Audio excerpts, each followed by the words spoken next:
do this, Jillian," offers with light-hearted responses of, "I'm good. Really, this isn't a problem at all." And then I'd resorted to a last-minute trip to the grocery store for pre-made options for this morning's breakfast. "A girl has to do what a girl has to do," was fast becoming my mantra. Only I was doing less and hoping to get by.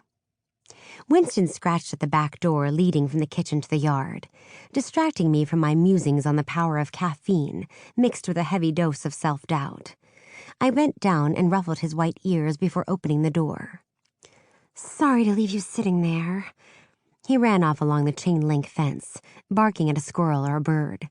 No, wait, that was our next-door neighbor, Gianna, out with her toddler. "Good morning. Sorry about the barking." I stepped outside, snapping my fingers. "Hush, Winston." "It doesn't even bother us." Her daughter knelt, reaching through the fence. "Oh, don't do that, Avery." I grabbed Winston's collar, tugging him back beside me.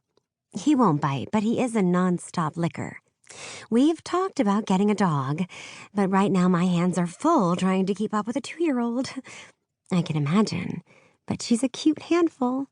I checked my watch. Almost 9 o'clock. Joanna and Peyton would be here any time now. "I'm sorry. I need to go. My sisters are coming over this morning." "How fun. I wish I had a sister." Gianna took Avery's hand, helping her stand and brushing off the knees of her jeans.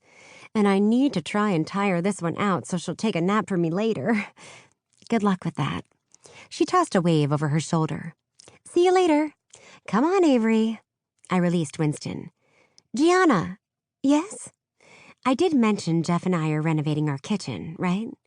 My neighbor kept a firm grip on her daughter's hand, despite Avery's attempts to squirm loose. "I noticed the huge dumpster in your driveway, a pretty big clue, and you also said you were thinking about it earlier this summer." "I guess that thing is hard to miss." Winston sniffed around my feet. "I just wanted to warn you there'll be workmen around during the day, but most of the noise will be inside the house. A friend is acting as our project manager, and he knows all the workers." "Great. Thanks for letting me know." A knock at the front door as I entered the house signaled the arrival of one sister, most likely Joanna, who was always early. She greeted me with a quick hug, setting her leather purse and her book on the small oak table Jeff and I kept by the front door. At least she'd brought her copy of the book we'd chosen. The question was, had she read it? "Good to see you, Joey. How are you?" "Tired." Joanna slipped off her leather sandals, looking trim in black capris and a red flowing top with cut-out shoulders. "Between my work and Beckett's schedule at the Air Force Academy, life's crazy. Still, it must be nice having him in the same state at least. He might as well have kept his original assignment in Alabama. The superintendent at the academy keeps him so busy dealing with speeches and briefings, and I don't know what else. We barely see each other." "But you see him more than you did when he lived in another state, right?" And not seeing each other was the norm for Beckett and Joanna. "I'm not keeping track of hours and minutes." "One thing I know is you and Beckett can do this. You've managed a long-distance relationship for years, which means you can manage crazy hours with both of you living in the same town. I remember how excited you both were the weekend he drove into the Springs." "You're right, Jilly. I'm still getting used to this new phase.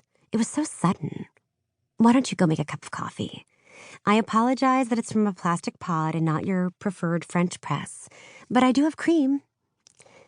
Had I taken the time to put it in the fridge? Peyton pulled up in front of the house as I started to close the door. "I'll wait here for Peyton." "Sounds good." My oldest sister disappeared in a light cloud of her cocoa perfume. Peyton released her long auburn hair from its ponytail as she half ran up the sidewalk. "Hey!" "No need to run, you're not late." "I lost track of time." She shook her head, strands falling around her shoulders. "Well, come on in." We shared a quick hug. "Do you want coffee or water?" "Both sound great. I'm dehydrated and undercaffeinated. A bad combination, especially if I want to get along with Joanna this morning." "Don't start." I resisted the urge to shake my finger at Peyton. It was a joke. In the kitchen, Joanna had arranged the fresh-from-a-plastic container muffins onto a plate. The pre-made fruit salad now sat on the counter in a white ceramic bowl. "Thanks." I retrieved a serving spoon from the drawer.